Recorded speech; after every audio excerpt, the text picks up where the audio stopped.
Meeting of the City Plan Commission to order. Roll call, Secretary Miller. Alderperson Rosendich. Here. Banker. Here. Ockenick. Here. Golden. Caprillion. Here. We have a quorum. All right, first item on the agenda, approval of the minutes. Can I have a motion? Mr. Panker first. Mr. Ockenick second. Discussion? Hearing none. Roll call vote for acceptance of the minutes. Rosendich, you do it? Yeah, I'll do it. Alderperson Rosendich. Yes. Banker. Yes. Ockenick. Yes. Golden. Caprillion. Yep. Motion carried. Item number 4, citizen comments. Any citizen comments? All right, hearing none. Item number 5 is a conditional use permit request by TKO Consolidated LLC to allow for an outdoor commercial entertainment land use in the UMU Urban Mixed Use Zoning District located at 400 North Central Avenue, parcel 33-00310, to allow for an enclosed outdoor seating area and an exception for parking requirements. Presenter Emmett Simkowski, Associate Planner. Thank you, Mr. Caprillion. So the property in question is zoned UMU Urban Mixed Use. It's located on the northwest side of the intersection of North Central Avenue and West Cleveland Street. There's a mix of surrounding land uses with O'Brien Auto to the north, an apartment complex to the west across the alley, and an apartment complex and single-family home to the south across Cleveland Street. The proposed outdoor eating and drinking area will be on the west side of the bar and grill. The applicant indicates the outdoor seating area would be approximately 28 by 36 feet. Said area would be located approximately 16 feet from the south property line on West Cleveland Street and 46 feet from the alley to the west.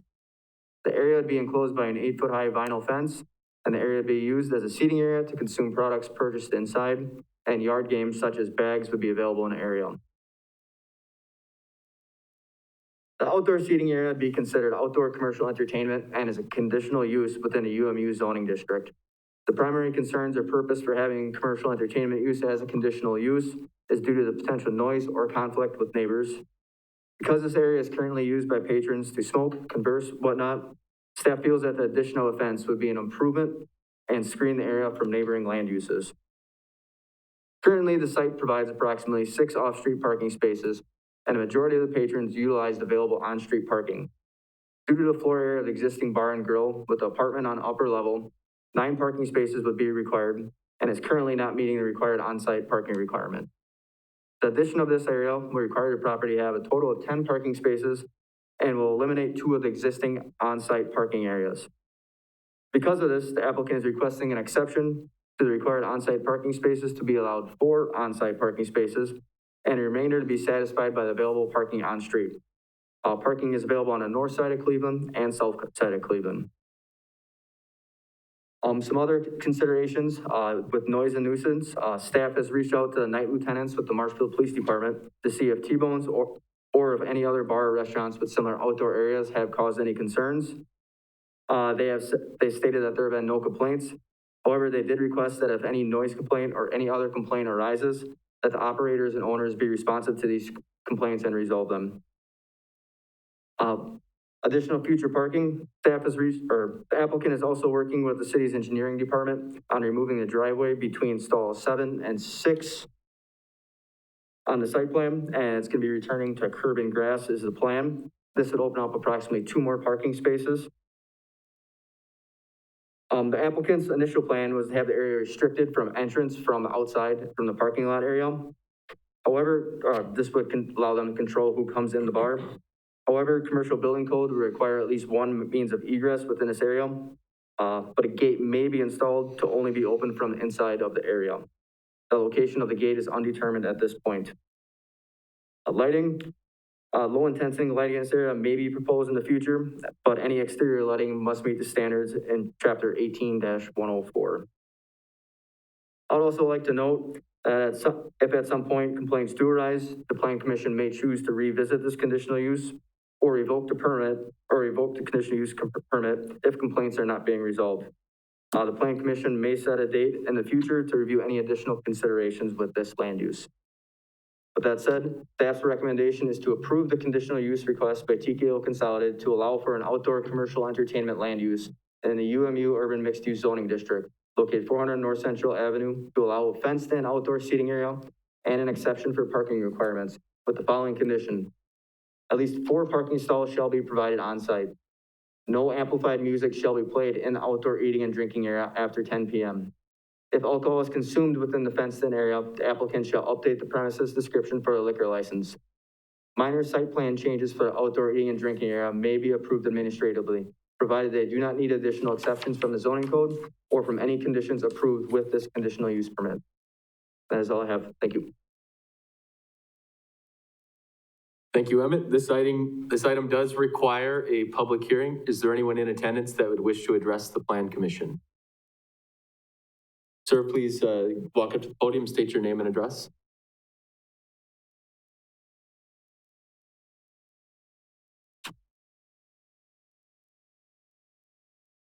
Yeah, Ray Niehaus from 313 North Chestnut. My bedroom window is only about 40 yards from the parking lot there, so I have concerns about loud trucks parking right under my bedroom window and the noise from the parking lot. I got enough noise there with a bunch of loud trucks going up to apartments and church and everything now. I don't need any more. I hardly can get no sleep now.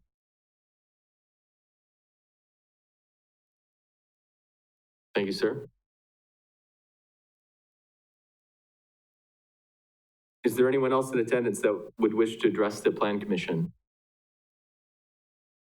Is there anyone else that would wish to address the Plan Commission? Seeing none, I'll entertain a motion. Mr. Okonek? Second from Mr. Penker. Discussion? Mr. Rosendich? So there is parking currently in there, correct? I mean, they can park in that. I know it's dirt, I believe, or gravel of sorts, right? Yeah, they can park there right now. Like I said, there's roughly 6, depending on the type of vehicle you park there and how you park. But roughly, just looking on the map, trying to draw the best I could, 6 easily. You can maybe squeeze in more. With the addition to this area, it'd take up 2 spaces, which, I mean, removing that driveway would allow for that as well, would make up those spots. But yes, you can park there. Is there more planned for the rest of the parking lot to be paved or gravel put in? I mean, I know they're going to have this addition, but is there any additional work that may be done on the? I have not heard on that. The only thing I heard was this outdoor eating area and then that driveway. The applicants are here if they would like to speak on it. Or if you have questions for them.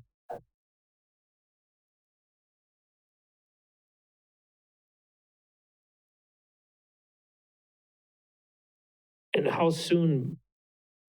So I'm a little worried about how the driveway is now that goes in there, and then there's an addition. How soon is it going to be worked with the city to create an extra spot right there? So to eliminate that driveway in, because it seems like that could be a safety hazard when you're talking 16 feet to let a car drive into that area and then to try to pull into a spot. What's the time frame that they're going to work with the city? That would be between the applicants and Tom Turchi with engineering. With that 16 feet, that said, for like 60-degree parking stalls and our parking lot standards, the aisle width is required to be 16 feet. We can allow exceptions for that. So actually that would meet aisle width for parking standards, which we'll go over that later at another item in this. I just worry about patrons walking out of that back door and then trying to walk down across a driveway with more narrow spot there anyway. Do you guys have a time frame to work with, Tom? Or are you saying you're for the? Correct. Yeah. We're. That would be. So the drive is to be completed. That would be done. Be done before. Okay. All I have right now. Thank you. Any other discussion? Mr. Okonek? I guess a question, would there be like a standard time frame that we would look to revisit this? Because I would be definitely interested in amending the recommendations to have a revisit. I'm just wondering, my thought process was 6 months. I don't know if there's something that's a little more standard if, Mr. Miller? Yeah, typically, in the past, we've usually done a 12-month timeframe because then you're going through the whole year cycle and different seasons and stuff, so. But we have done in the past, and we haven't done it in a while because sometimes it's hard to track, but we have better process for tracking, so that's certainly a reasonable addition to the conditions. okay, then I would make a motion to amend the conditions to include a review after 12 months of completion of the project. We need a second on that? Yeah. Do we have a second for the amendment? Second taken. All right, any discussion? So right now, the motion would be to amend. To amend the The- original yeah. motion to accept staff recommendation. Okay, we'll take a roll call vote. Alderperson Rosendich, Yes. Banker, Hockenich, Yes. Golden, Brilliant. Yes. The motion is amended, but now we have to take a vote on the original motion. All right, back to the original motion, now with the amendment. Any further discussion? Can you read the motion again, please? The whole thing or just the amended part? The whole thing, let's just hear the whole thing. I'll have Emmett read the whole thing because that's his recommendation. Yep. The recommendation was to approve the conditional use request. Following conditions, at least 4 parking stalls shall be provided on site. No amplified music shall be played in the outdoor eating and drinking area after 10 p.m. If alcohol is consumed within the fenced area, the applicant shall update the premise description for a liquor license. Minor site plan changes for outdoor eating and drinking area may be approved administratively, provided they do not need additional exceptions from the zoning code or from any conditions approved with this conditional use permit. And this conditional use will be reviewed after 12 months. Okay, we'll take a roll call vote. Alderperson Rosendich, Yes. Banker, Hockenich, Yes. Golden, Brilliant. Yes. Motion carried. All right, item number 6 on the agenda. Conditional use permit request by the Nicolay Lumber Company to allow for a residential group development to construct 6 multiplexes, 72 total units, located on parcels 250-2602-264-1018, 250-262-264-1019, and 250-2602-264-1027. The properties are zoned MR12 multifamily residential and are located to the west of Fry Avenue and Fry Court and to the north of West Veterans Parkway. This request also includes exceptions to the parking area landscaping requirements. Presenter is Bryce Hembrook, City Planner. Thank you, Vice Chair. So the applicant is requesting to build 6 apartment buildings, 72 total units on the northwest side of the city. There are 3 properties that would be proposed to be combined if the conditional use permit is approved, and they would consist of 11.75 acres. So as you can see on the map, the 3 different properties would be proposed to be combined if this is approved. So the future land use map in the comprehensive plan shows the 2 areas as being general commercial and new neighborhood mixed use. Multifamily buildings would be suitable in both of these districts. There wasn't a recommended density for both of these districts, but the proposed density for the project would be 6.13 units per acre. But the MR12 zoning district recommends a density of 12 units per acre, so that's about half the recommended density in the zoning district. So next slide, please. So the site plan shows 2 access drives that connect the Fry Court and Fry Avenue. There is no access allowed on West Veterans Parkway. There are some wetlands on the site, and the developer will have to receive proper permits from the DNR. I think that they're going to be working on that. As you can see on the site plan, that's shown in the green and the dotted green area. The developer has worked on changing the site plan to make sure that the least amount of impact is made on the wetlands. and that's part of the submittal process for the DNR. So the buildings will range from 1,067 square feet to 1,144 square feet in size. And they will consist of 2 bed, 2 bath with attached garages. Next slide, please. So here's the floor plan. It's a little hard to see probably on the screen, but these buildings are essentially pretty similar to the ones that were built on Hume Avenue to the east of the high school tennis court. Next slide, please. So as you can see, there's garages in on each side of the building. And then here's the elevation. As I said, it has very similar appearance to the ones on North Hume Avenue. So the appearance, the vinyl exterior siding has face brick on the bottom third of the first floor. And then next slide, please. All right. So the applicant is proposing to exceed all required landscaping points.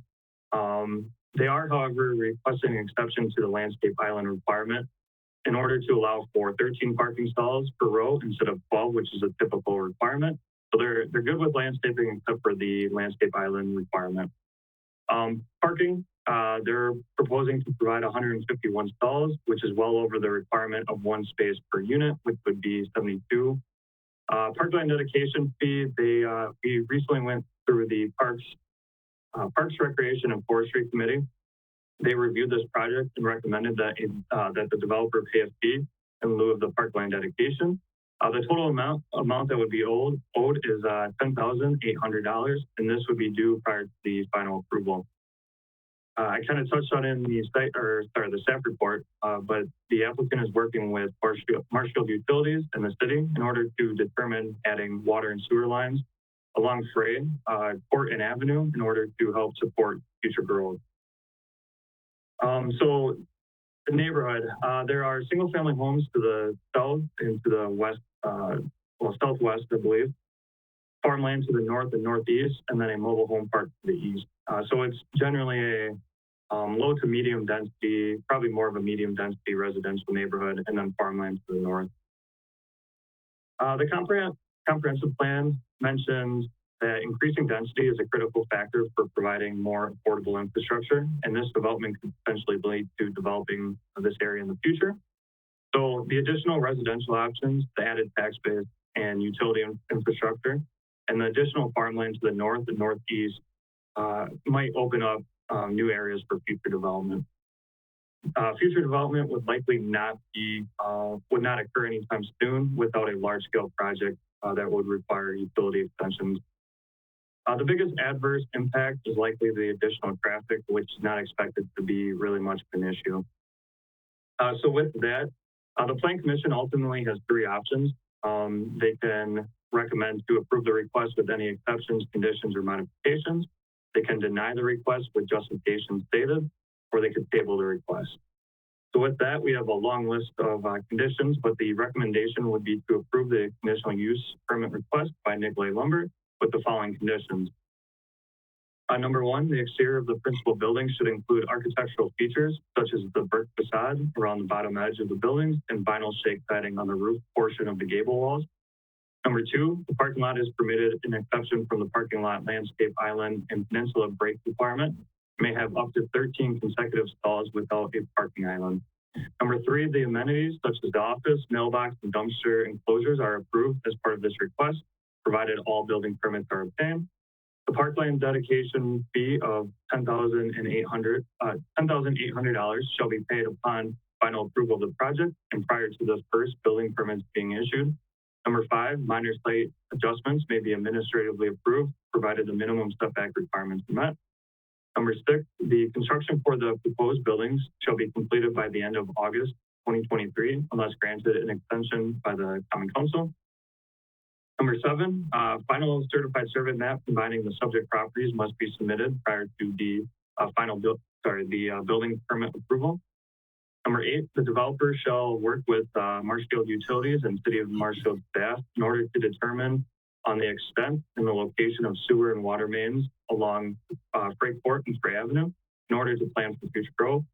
And last, number 9, sewer and water main locations shall be reviewed by the Plan Commission prior to the installation and issuance of the first building permit. Thank you. Thank you, Bryce. This item does require a public hearing. Is there anyone in attendance that would like to address the Plan Commission? Is there anyone in attendance that would like to address the Plan Commission? Is there anyone in attendance that would like to address the Plan Commission? Seeing none, I'll entertain a motion. Oh, public hearing is now closed. I'll entertain a motion from the Plan Commission. Mr. Rosendish, is there a second? Mr. Okonek, discussion? Mr. Pinker. I'm going to assume that currently along Fry Court and Fry Avenue, we have limited water access. Is that correct?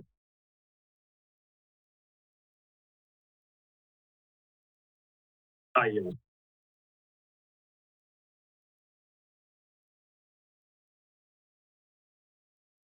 Yes, we do. Yes, we do. I'm not sure exactly where it stops, but I believe that near the cul-de-sac, where the cul-de-sac ends.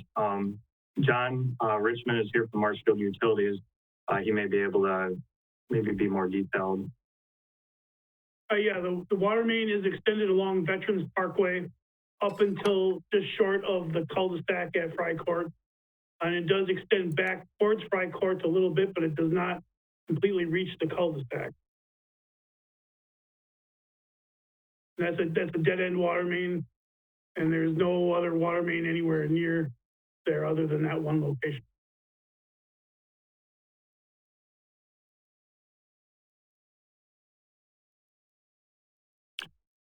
Okay, just continuing. There are, with the exception of Man Street and the Parkway, there's a hydrant there. There's another hydrant which is approximately opposite Canadian National milepost 284.3.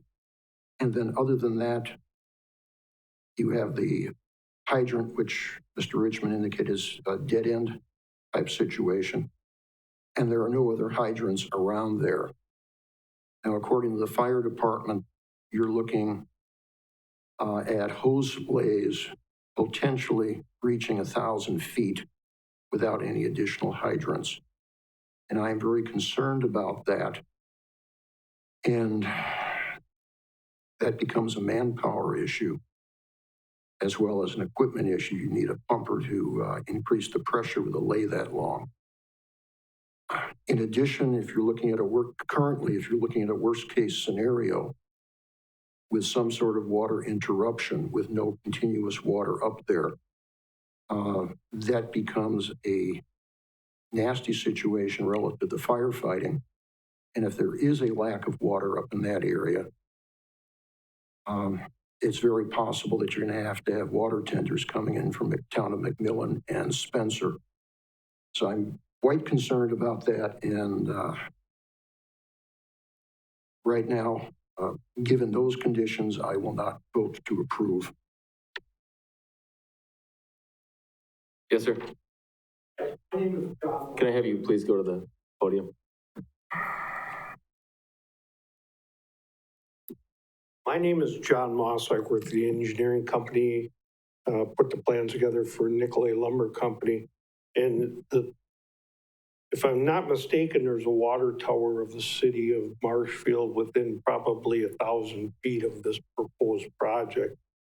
Both of our other projects that were built in the city of Marshfield, both on Heritage, both on North Hume, both are served in its entirety with dead-end water main. The one on Heritage, we extended about 1,500 feet to serve the development. North Hume, when it was reconstructed, about a similar distance. Neither of those two projects are looped, and they aren't in anywhere proximity to a water tower. So though we recognize the fire department's concern, there's adequate water pressure and service that will be served on a dead end. So if it was interrupted, there would have to be another way to bring fire protection in, but that rarely, if ever, happens. So I guess we did talk at the design team review meeting, and we're going to work with the utility and the fire department and the city public works department to make it the best possible project that we can conceive, given the situation up there. Any other questions? I don't know if I answered your question specifically, but with the proximity of the water tower, there's a lot of water available for this project. These buildings are sprinkled. So we feel very comfortable that they're adequately protected from fire. Secretary Miller. And John, Pete John. from the fire department is on the line if you want to have him address specific concerns from the fire department.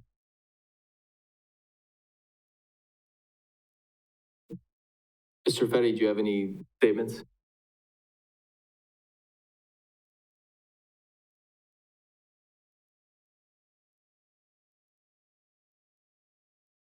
I'm sorry, were you talking to me? I can't quite hear you. Yeah, do you have any statements related to this request and the ability of the fire department to? I do, and it's the same thing I was discussing with Mr. Moss during our last conversation. Is a dead end, like Mr. Penker alluded to, that if there is an interruption in water service there, we're looking at, I just did measurements again, we're looking at approximately 1,500 feet for the next nearest hydrant. In that case, as Mr. Penker said, we would have to commit another engine at that hydrant, and we're running into manpower issues. Not to mention the 1,500 feet is cutting through the private mobile home park there as well, and I'm not even sure if that's possible to do, thinking about it secondhand here. Yeah, the concern is that, you know, the current plan provides 2 private hydrants in this apartment complex without any other backup system as far as a utility provided fire hydrant. So if something were to happen to their mains, we'd be in a whole lot of trouble. Thinking about it, calling in Spencer or Mcmillan, we're looking at least best case scenario, 30 minutes before they get there with water. We will exhaust our water very quickly. We are only carrying approximately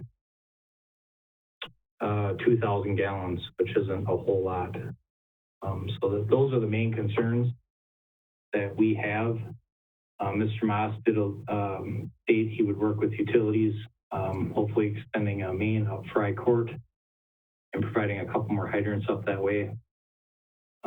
Utilities also discussed, you know, eventually looping the system or providing, I guess, another water main for future development as well. And if we can get that done, I would feel a whole lot more comfortable.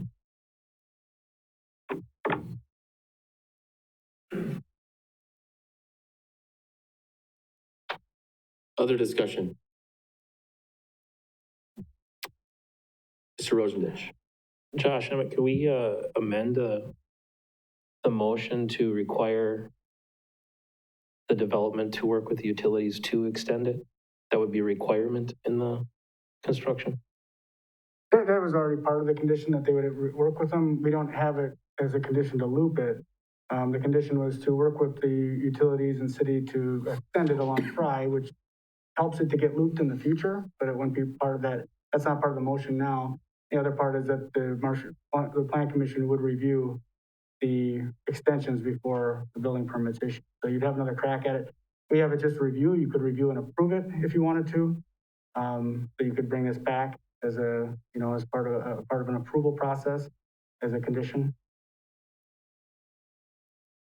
So it's not an amendment, it just would be Well, approved to you'd have to amend review. it to include that you want to approve it or you want to have it looped or whatever you want.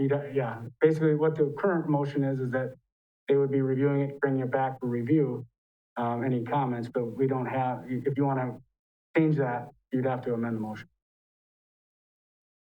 And just to clarify, that would be condition number 9.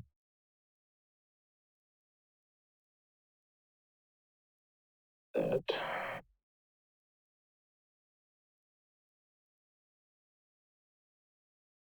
Mr. Ockenick. So just to clarify, with condition 9, if we wouldn't have the ability to say, no, the project stops at that review, or is that something we'd be able to do at that point with the way everything is currently? I think the way it's worded is it's just a review to make sure that it's gotten done. You'd have to add, if you want to have an opportunity to approve it, then you'd have to add that into the condition. Right now, it's just to review it. So if you want to be able to have an opportunity to stop it at that point, you'd have to review and approve as part of the condition.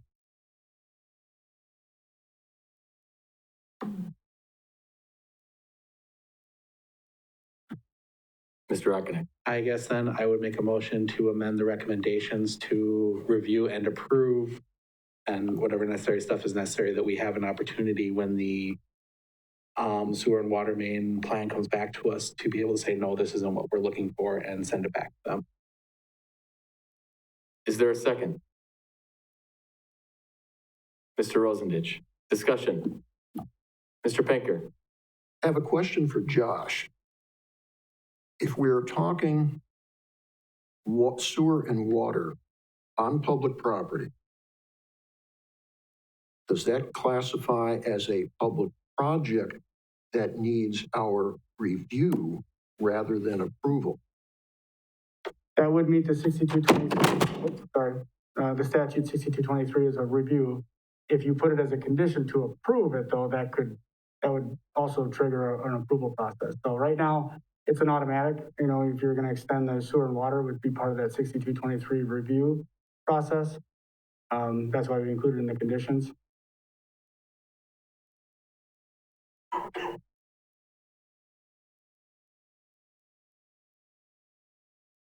Further discussion.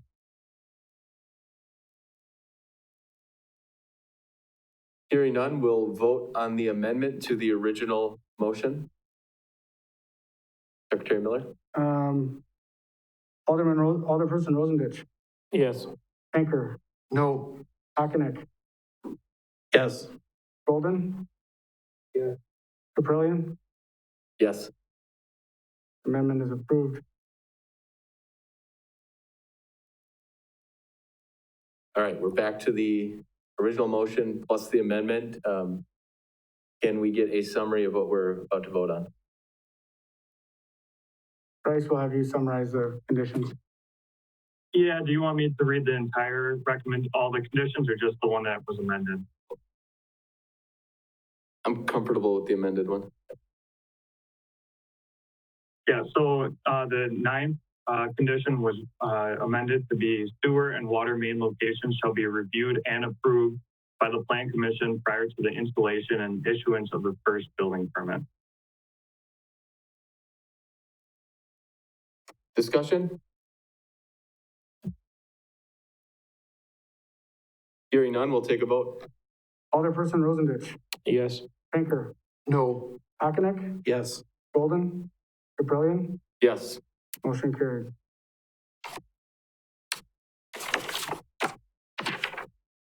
All right, item number 7, conditional use permit request by Mid-State Technical College to construct an on-site parking lot for additional parking and to use for motorcycle training on their campus located at 2600 West 5th Street, parcel 33-04340A, zone CD campus development. The request also includes exceptions to pavement setback requirements and parking lot design requirements. Presenter Emmett Simkowski, Associate Planner. Thank you, Mr. Caprillion. So the subject property is located east of the intersection on Linden Avenue and West 5th Street on the west side of the city, and is located within a campus zoning district. Houses UWSP Marshfield and applicant Mid-State Technical College. The area to the north is primarily all single-family zoning, and the area to the west is a mix of single-family and two-family zoning. So campus districts generally require a 5-year master plan, but in situations where a plan has not yet been adopted, new development is approved through the conditional use process, and is why we're here today for this. The applicant is proposing a 58 stall parking lot on the north side of the existing Mid-State Campus building. It will be a one-way, two-lane lot. The entrance and exit will use the existing entrance and exit and will tie into the existing parking lot on the west side of the property. Parking lot will occasionally be used for the Motorcycle Safety Foundation to conduct basic rider course. The basic rider course is intended for beginning motorcyclists, which includes 6 hours of classroom instruction, 10 hours of on-cycle riding, and are led by trained and certified instructors. The motorcycles that are used are small engine 250 to 350 cc vehicles. They are street legal and have no aftermarket modifications. The training program will take place on Saturdays and Sundays throughout the spring, summer, and fall. It will be 7:30 till 3:30 p.m. So the parking requirements for the parking lot is 1 space per staff member on the largest shift and 1 space per 2 students of the largest class attendance. The applicant estimates that there are 30 full-time employees on the largest shift and has a capacity of 465 students. This number would rarely be achieved and is a total number of students that would be on site if every classroom was filled simultaneously. With the parking requirements listed for your college campus, 149 spaces will be required and 238 stalls would be total, or current parking is 238 stalls, and with the new parking lot, it'll be 296 stalls. For the parking lot, the applicant has submitted a photometric plan and a proposed plan that meets exterior lighting standards as in chapter 18-104. They are requesting a 5.8-foot parking lot setback from West 5th Street where 10 feet is required. Staff has worked with the fire department and applicant in meeting both fire code and our zoning code. NFPA requires a 20-foot drive aisle within 50 feet of the structure. In order to meet this, the applicant's architect had to push the parking lot closer to West 5th Street and shrink the north aisle width to 15.5 feet, where 16 feet is required. No exception is needed for the aisle width. The code allows the zoning administrator to grant an exception on that. With that, the applicant is requesting an exception for a setback of 5.8 feet from the right-of-way of West 5th Avenue, where 10 feet is required. The applicant is also requesting exception to the requirement of having landscape island or break in a parking lot for every 12 stalls. At the largest point, the applicant is proposing 21 stalls without a break. If the parking lot is going to be used for any motorcycle training, that'd be a lot more useful without these breaks in there. Even without the landscape island, proposed landscaping exceeds the requirements for parking lot landscaping. We didn't hear anything from the public with notice. I did get one phone call and application from a neighbor. They had questions on what the motorcycle training entailed. Once we explained what it was and what kind of motorcycles and the time frame, they seemed okay with the idea. All that said, staff's recommendation is to approve the conditional use request by Mid-State Technical College to construct an on-site parking lot for additional parking and occasionally used for motorcycle training on their campus located at 2600 West 5th Street. So in CD campus development with the following conditions. The parking lot is permitted an exception from the parking lot landscape island peninsula break every 12 stall requirement as stated in section 18-133 3D and is permitted to have 21 stalls in a row without landscaping islands. The parking lot is permitted to be 5.8 feet from the right-of-way of West 5th Street, and minor adjustments to the site plan may be approved administratively, provided no other exceptions are required. Thank you. Thank you, Emmett. This item does require a public hearing. Is there anyone in attendance that would like to address the Plan Commission?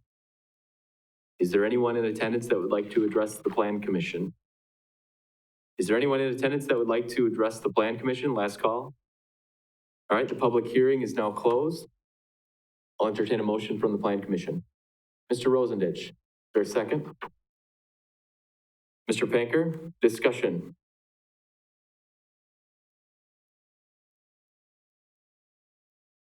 I have a question. I'm having trouble understanding the need for adding parking given Emmett's parking analysis. That seems like there's a lot of excess parking already. If you would like.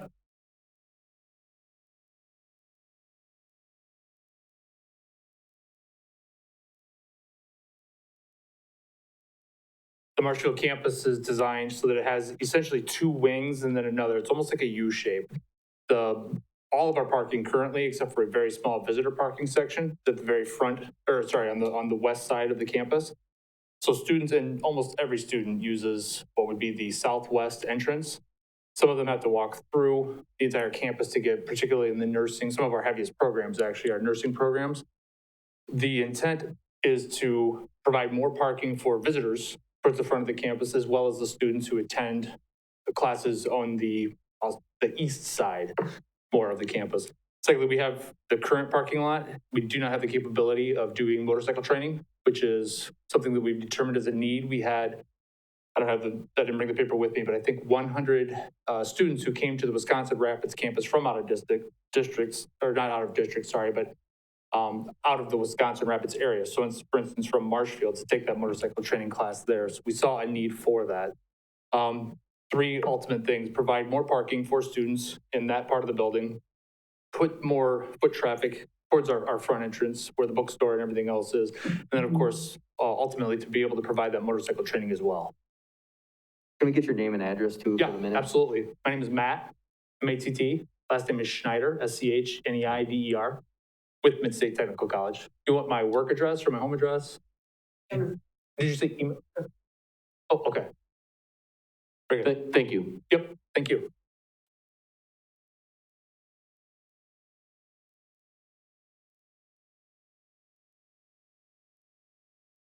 Any other discussion? Hearing none, we'll take a vote on this item. Alderperson Rosendich, Yes. Anchor, Yes. Hockenec, Yes. Golden, Caprillion. Yes. Motion carried.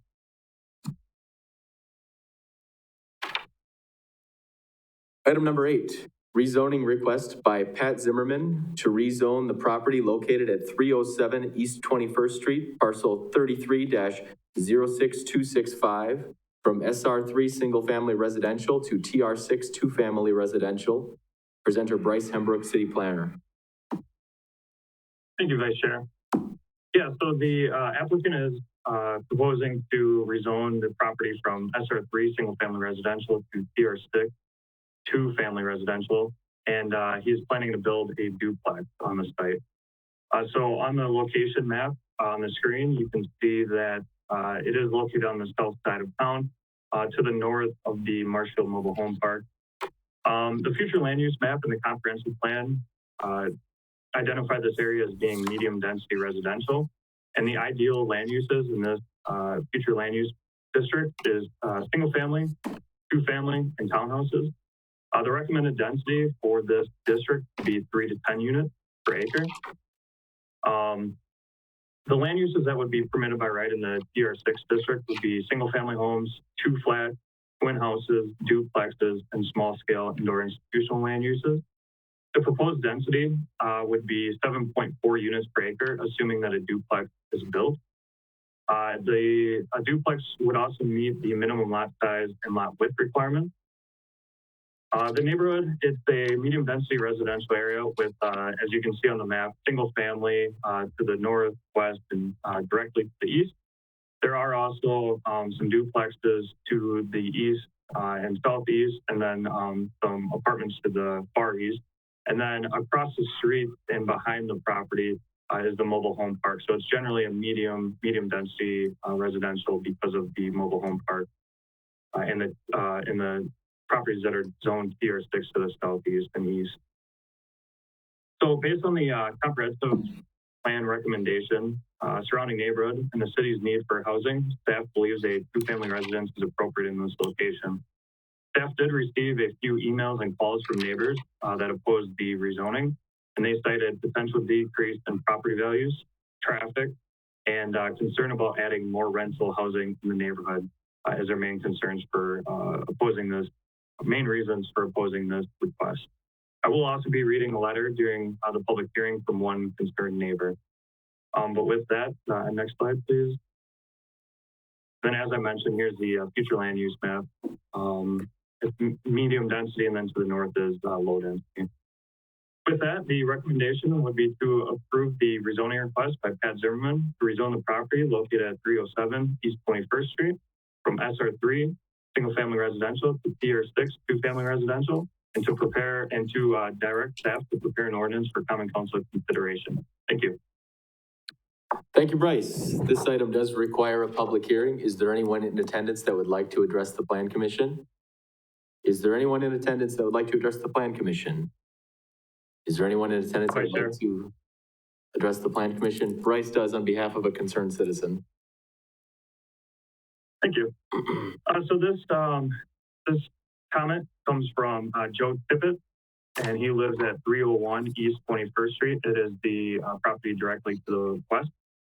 I believe that Emmett handed out a sheet that kind of give that I'm going to be reading off of, and he also provided some pictures. So I'll read that word for word. Quote, my name is Joe Tippett. I own and live at 301 East 21st Street. My home is to the west of the property, requesting rezoning from SR3 to TR6. He included the picture of his house. I purchased my house in the fall of 2013. Before the two multifamily properties were built in the 400 block, he said that they are the ugliest recently built multifamily properties in the neighborhood. And then he provided two pictures of nearby duplexes to the east of the subject property. I object to rezoning 307 East 21st Street for the following reasons. Reason number one, another multifamily property could add more traffic to an already busy street, making it less safe for residents. Number two, another multifamily property could further reduce the quality of life for current residents. The rental properties on 21st Street attract short-term renters who tend not to care about the neighborhood. And the third reason, another multifamily property could reduce the value of existing properties. The adjoining properties are owned by people who live in their homes and take pride in them.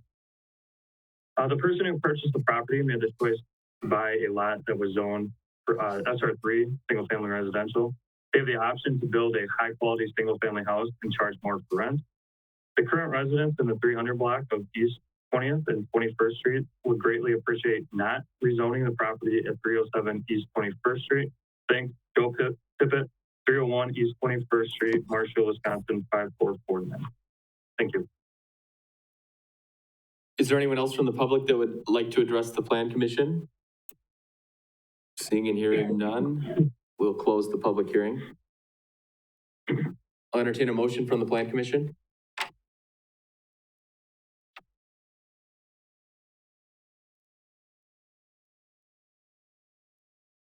I would make a motion to table this request. Is there a second? Mr. Okonik? Discussion? Mr. Okonik?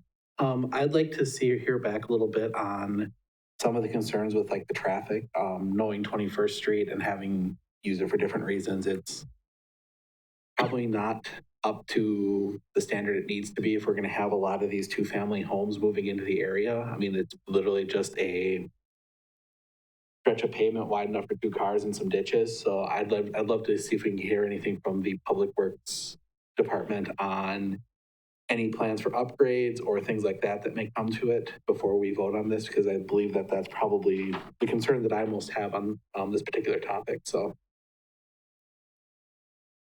Mr. Rosendich. Thank you. We see a couple pictures here that were sent in by the citizen. Are the same builders that built these two homes the one they're looking to rezone that property? Do we have the ability, thank you. Do we have the ability to, are they going to be able to show us what they might be building on that? If they're going to go, if they want the duplex approved? I mean, I know we've had this before when it comes to a development, but this isn't a single house. I don't know if we've ever actually had them bring in plans to show us what they plan to do with that, what that house may look like if it is a duplex. Yeah, and so I can address that. So yeah, we don't require the site plan to be submitted because, the rezoning is focusing more on the zoning of the property. So yeah, in the past, we typically don't show the site plan. It is not the same builder as the other properties. The builder does have some duplexes on Adams. He had a newer one on Adams. I can't remember the exact address. And then he's also building one on North Street.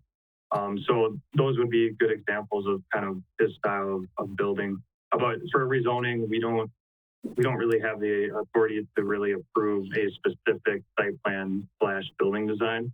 And one of the other reasons is too, you know, if it's rezoned at TR6, there's nothing requiring it to be a duplex. If he wanted to build a single family home, he could do that. If he wanted to sell to a different builder to build a single family or 2 flat or duplex, he could as well. So there's really nothing holding him to building a duplex. But he can't build a duplex without rezoning TR6 is ultimately the main question of whether the TR6 is appropriate in that neighborhood or not. Does that help answer the question? Yes, when were these other duplexes built in that neighborhood that these pictures are shown? Do we have any ideas? I want to say. Emmett, can you go back to the location map? I want to say it was around 20. So pre-2015 for sure, because the aerial shows that the buildings were there and the aerial was taken in 2015. So at least 5 years. Josh, I don't know if you happen to know. Yes, I think it was around 2014, 2015. So prior to the 2015 or prior to the 2015 aerial. And these would have had to been approved at that point. It had to be after the 2015 aerial. So it had to be 2015, 2016. And these would have had to been approved by this commission at that point, right? To rezone it, correct? Very similar in size, very similar. And was there concerns or questions by citizens at that point? Remember? I know. Yeah, I believe that they did have comments, I guess. You're always, we'd have to go back and look at the minutes from that meeting, and we can certainly do that. If this is tabled, we can bring that information. But we haven't heard complaints other than when this zoning notice goes out. We've, obviously right. you hear, you get noticed, but I don't, to my knowledge, we have not heard complaints of these specific properties as far as property maintenance or anything like that. To Mr. Ockenick's No, if I may just address something. Go ahead, Bryce. Oh, thank you. If I may just address something that Mr. Ockenick mentioned. In terms of the traffic, one of the things to keep in mind too is that 21st Street is, at least in the picture that you can see on the screen, everything's about built out for the most part. So there wouldn't really be any other properties that are, building in the direct vicinity, I guess. So that was just one thing to keep in mind too, is that it's mostly, for the most part, built out. That was my question. So there's not a potential for, dozens of these properties to get built up, and all of a sudden we've got triple the traffic in the area. Yeah. Sorry to interrupt you, but I just pulled up the map on Google here. The street's only about, I would say, 5-6 blocks long, 21st Street. It's not a third street. So, the only traffic that's going to be in that area is the people that live in that residence. That draws me to a question when the citizen asks about extra traffic. It's not a very busy area right now, I wouldn't think anyway. Mr. Miller, Secretary Miller. Yeah, I don't mean to diminish the concern, but I think in a lot of cases, whenever we see neighbors that don't agree with the use, that is always an issue that gets brought up, and it's brought up more than it's actually a factor. We talked about, we looked at a 72 unit apartment. That's going to bring a lot more traffic, and obviously it's a different setting, but when we've approved some of these other apartment complexes that have actually brought a lot of traffic to a site, we still haven't had a concern with it. We're certainly sensitive to the concerns of the neighbors and sensitive to the concerns of the Plan Commission, but ultimately, I would, I guess I won't speak for the city engineer, but in most of those cases, I've yet to see a situation where we've said, yeah, there's a traffic issue based on, especially adding 2 units, which in reality is 1 more unit than what would be allowed by right now. Thank you. Mr. Golden. Yeah, I agree with the traffic issue. As Mr. Rosenich brought up, I would agree with having to see a new design, and that's really why I brought up the table. I know he's brought up the comment, Mr. Tippett, on this memo that they're the ugliest design, but I would be interested in seeing a new design of any duplex that would be going into that area. Further discussion? Mr. Rockinick? I guess, coming back to the point on the traffic, I want to be clear about saying it's bad, but like, for example, you've got those larger apartments and some of the other developments and the dog park all coming at the end of that block there. And I know for a fact, as personal use, a lot of that traffic comes back down 21st Street towards Maple. So that's why, I mean, if we're going to table this for some other input, I would just love to hear from the Public Works Department to make sure that we know if there's a plan from them that this is coming up for redevelopment soon and maybe, upgrade to the street, that solves a lot of these concerns and makes me more comfortable voting yes. So I'd just like to hear about that before we vote for sure. And I would like to maybe, oh, sorry, I see, Mr. Pinker. Mr. Pinker, did you have? Vice Chair, if I could just. Okay, Bryce, go ahead. Yeah, so with Mr. Golden mentioning that he'd like to see a plan, I can certainly reach out to the developer and see if he would like to provide a plan. The only thing that I'm concerned about is that I'm pretty sure that we wouldn't have any power, like we can review the plan and see what he's planning, but as far as approving it, we wouldn't necessarily be approving the plan. It would still just be what the property is zoned. So we can bring forward a plan. However, I don't think that there would be anything tying the developer to building that exact building. So I just kind of wanted to address that. Josh, I don't know if I got that correct or not, but if you could chime in. Yeah, that is correct. The zoning is simply, do we want to change the zoning from SR3 to TR6? And that's really about all we can review. Typically, I think in the past, the attorney has suggested, not to get that because then the planning commission or council feels it's tied into it. However, if the applicant's willing to share it and the planning commission's willing to see it, I think we could request it, but knowing full well that he would not be tied to that plan necessarily. So you could say, Rosendich. I mean, so it becomes a moot point. I know what Josh is saying here. I don't think we can require him to bring it. It's something as this commission can actually do.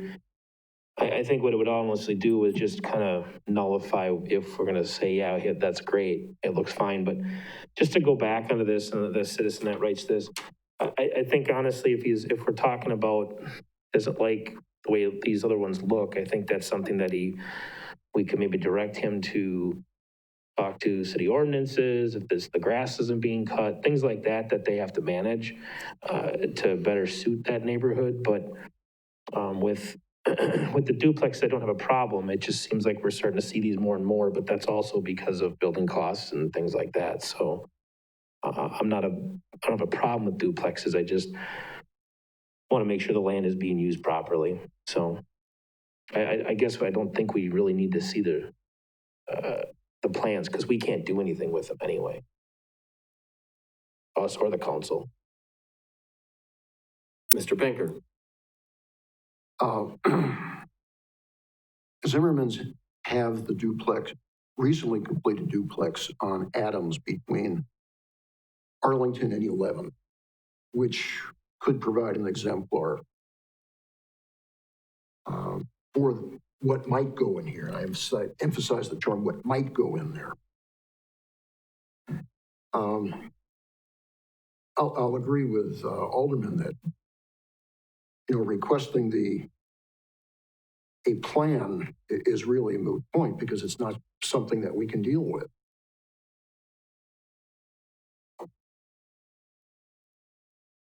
Any other discussion? I guess I'm sorry. If we're going to table it, what are we tabling it for? That's great question. I think we either if we're going to table it, we're not really going to get any more information back because we can't see the plans, or we could, but it shouldn't sway your decision. So my concern of tabling it, we're just going to get the same information back. I mean, I know we might get a traffic update, but that would be the extent of it to address Mr. Ockenick's concerns. That might address one of the neighbors' concerns about the traffic. We could talk to the city engineer to see what plans there are. the CIP is not approved, but I don't believe anything's in the 5-year capital improvement plan for that, but we could verify that. We could see if he has any concerns as far as safety or other issues. I believe it's a ditch street, if I'm not mistaken. So, I mean, 17th is going to get done way before 21st, so. hopefully. So I don't see that getting into a CIP on 21st anytime in the near future. So I'm honestly ready to table the fact of let's review and let's just vote. So the motion on the floor that has a motion and a second is to table the request. So at this time, we'll vote on that motion. Yep. Alderperson Rosendich, No. Pinker, No. Akinek, Yes. Golden, Yes. Caprillion, No. motion fails. I'll entertain a new motion. Motion to approve. Is there a second? As is. Point of order, isn't there already a motion to approve on the floor? Or was there not one? No, there's not.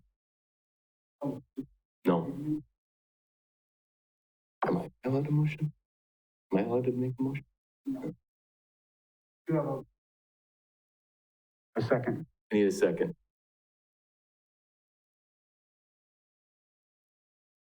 Motion dies for lack of a second.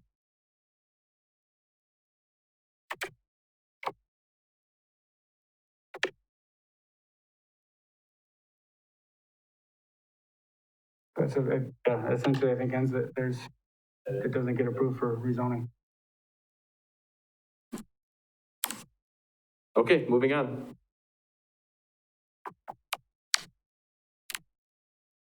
Item number 9, review of items under Wisconsin Statute 62.235, request to review and report on right-of-way dedication of a portion of land along the southern side of West Mcmillan Street to the north of the property located at 1607 Emmanuel Court for a certified survey map submitted by Vreeland Associate, Inc. Presenter Josh Miller, Development Services Department. Thank you, Vice Chair Caprillion. Yeah, as you can see on the map here, the subject property is outlined. There's currently essentially a double lot there, but it's been a single lot for a long time here. The applicant is interested in splitting that off to create a second lot for development, potentially, for residential development. And as we all know, we are in desperate need of additional single-family lots. So what triggers this is the subdivision ordinance. We look at the additional future street needs when subdivisions take place. The Mcmillan Street to the north is a minor arterial, so it requires an 80-foot wide right-of-way. Currently, it's at 66 feet wide. So essentially, if there's future expansion or future, lanes added to Mcmillan, then the city has the ability to do that without acquiring property. The subdivision ordinance grants the city that authority to acquire this additional right-of-way as part of the subdivision ordinance, so the city's not paying for it. As you can see, though, if we can go to the next slide, or maybe even that slide. Sorry, go back one. This is the only property on that south end for quite a distance that would have grant that 7-foot additional right-of-way. So it's 66 feet wide right now. We need an additional 14 feet. We take 7 feet from either side. So we can't take 14 feet from this side because you base it on the center line. So it's a 40-foot wide lane on either side. So we'd be requesting, the applicant the city would be requesting 7 feet additional right-of-way to comply with the city subdivision ordinance and the official map. The official map in this location does indicate a widening of the right-of-way, and per the subdivision ordinance, it's an 80 feet. So this does not require any action by the Plan Commission, but staff would present or record in the minutes any comments or concerns that the Plan Commission might have with this proposal.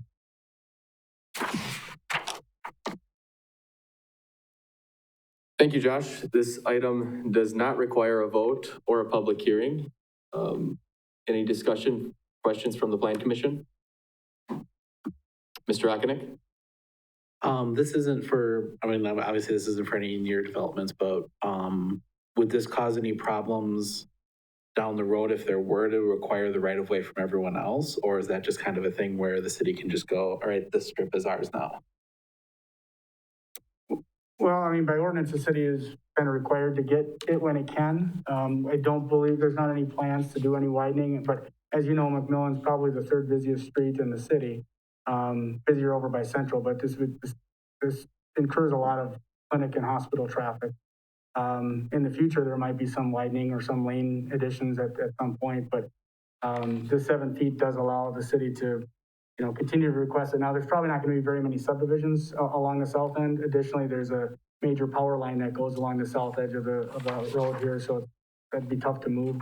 So we don't envision, you know, that happening anytime soon, but this provision in the ordinance does allow us to get this when we can, so it saves us money in the long run. I don't believe there's any obstructions. There's no fence on this property. I'm not aware of anything else that would be an encroachment into the right of way.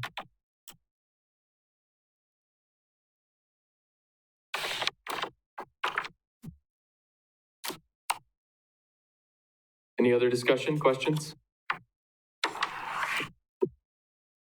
Hearing none. Wait, I'm sorry. Oh, Mr. Rosendich. Maybe I missed some, but what's the benefit for this for the property owner? I mean, what does it do for him?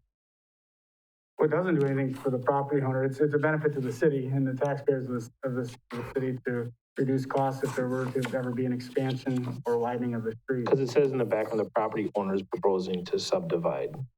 So that's why I'm asking.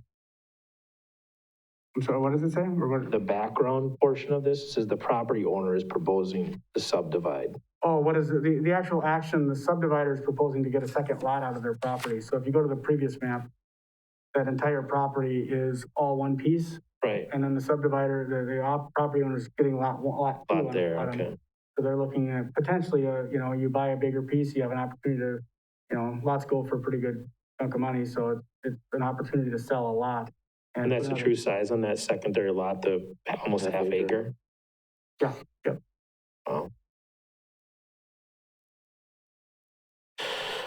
Okay, thank you. Any other discussion? Hearing none, we'll move on. Item number 10, items for future agendas. Mr. Pinker. Yes, I've got a number. The city of Eau Claire recently approved an ordinance dealing with what they call parklets, which would allow restaurants and other eateries, taverns and so forth, to use parking space in front of the establishments for serving food. Now, in our downtown plan, a similar concept is referenced on pages 26, 27, and 29. There are some pictures that the consultants had used, and one of the strategies on page 29 does relate to that. I know there's been talk about this in the past. I'd like staff to take some time and contact the engineering department in Eau Claire and get some definite information on what that parklet concept is about. It would be P-A-R-K-L-E-T. The next item, the downtown plan dates from 2015. And up to this point, we have not really had any written reports regarding the efforts to complete various portions of those downtown plan activities. And sometime in the next couple of months, I'd like to see a written report, not a verbal report, but a written report, so we've got paper in front of us, looking at all of the downtown plan activities, those who are responsible for getting those done, and looking at the timelines, the percent that have been completed. And Bryce has a template that I provided him, I hope he still has it, to deal with this sort of thing, looking at the timelines, percent completed, who's in charge of the activities, who's dealing with liaison with allied groups, finances, logistics, operations, and planning. And the last one, since we've been having some conflict within the city, with city government. I'm aware that people are concerned about the ability of our community at this point to attract commercial, industrial, and institutional projects from outside of the community. So I'd like sometime in the future to have some information presented to us about how many of these developments from outside developers have we lost, how many have been put on hold, and what sort of PR actions have been instituted to counter any negative publicity that we may be receiving. And in that regard, at least in conversations with colleagues, frequently directed to me rather than me to them, I am aware that our political situation is known in New York State, Missouri, Dallas-Fort Worth area, Iowa, and in northwestern Arkansas, which is home to the Walmart Corporation. So I think we need some information to find out whether or not we have been hurt by the political situation. Mr. Rosen. I do appreciate Mr. Pinker's request. However, I don't know if that's a city planning situation. I think that maybe needs to go through Main Street, Mackey, EBD, even the bid committee. I don't believe most of those are relevant to the city planning and how our agenda runs.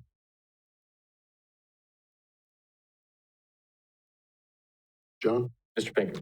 Okay, I'm looking at this from the perspective of development, and at some point we are dealing with conditional uses, we're dealing with zoning, which relates to those projects. Now, I have no problem if my questions get referred to the Economic Development Board and they are able to provide information. No problem with that at all. But development eventually becomes a responsibility for this committee. So if Josh wants to refer this to another organization, that's fine. But somewhere down the road, I do believe we need information about this.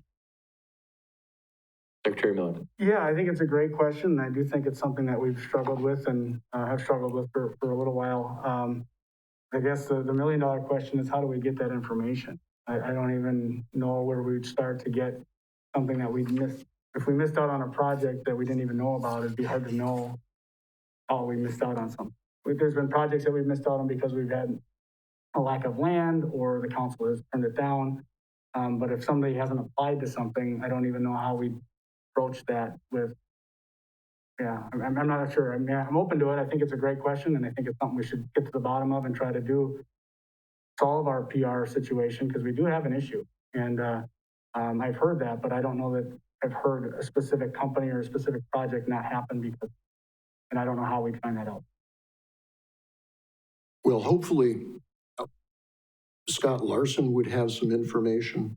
I mean, if he's got somebody coming in and looking at property options or whatever, and they tell him, hey, can't do it. Corporate won't let us go into this type of situation. So if the information is out there, check with Scott, Karen, they may have some of that. But when you look at the duties of the Plan Commission, Plan Commission shall make recommendations relating to the planning and development of the city. This sort of thing affects the planning and development of the city.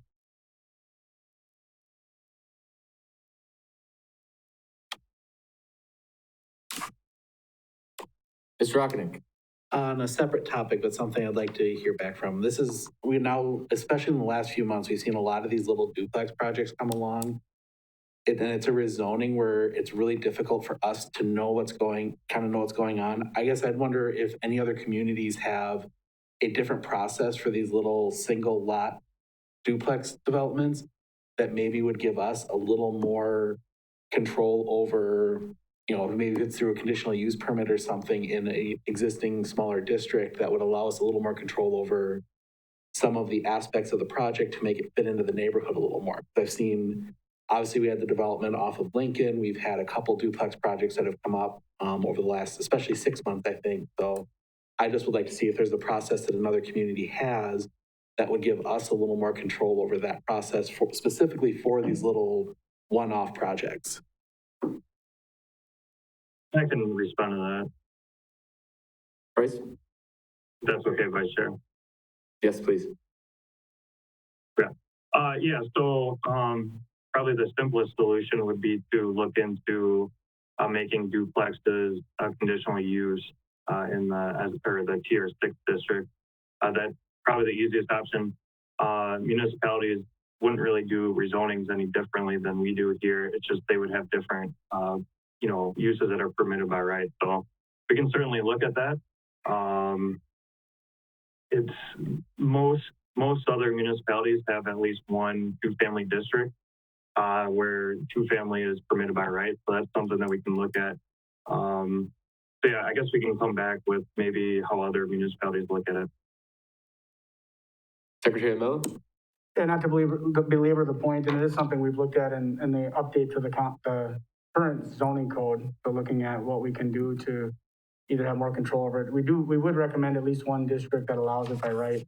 But the national trend, and I just read an article yesterday, is, and even some of the new stimulus money is tied to getting rid of exclusionary zoning, where you don't have any limits on the density, and it's actually encouraged to have more density. So I think we're going to see more and more of these requests come in, and we're going to see more and more the support for, putting apartments in single-family residential districts. So I think that's a national trend, or getting to be one, because of the cost of development and trying to be more inclusive in that.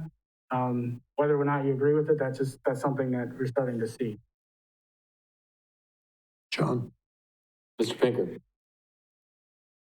Josh, you used the term exclusionary zoning, and I'm somewhat familiar with that.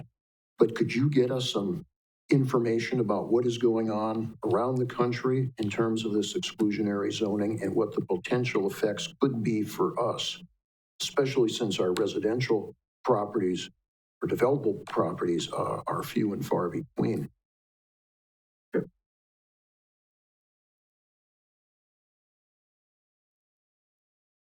Anything else? Item number 11, staff updates. Secretary Miller. Yeah, I just, last time we updated that the clinic did not have anything for the campus district, but we've been contacted by them that they are going to look at their plan and do have some activities in the work. So we'll be probably coming back at a future meeting to talk about some things, and then probably updating their plan in the near future. But we are talking with them as far as updating their plans. I just wanted to keep Plan Commission aware of what's going on. Thank you. Last item, number 12, motion to adjourn. Mr. Rosendich, second by Mr. Okonik.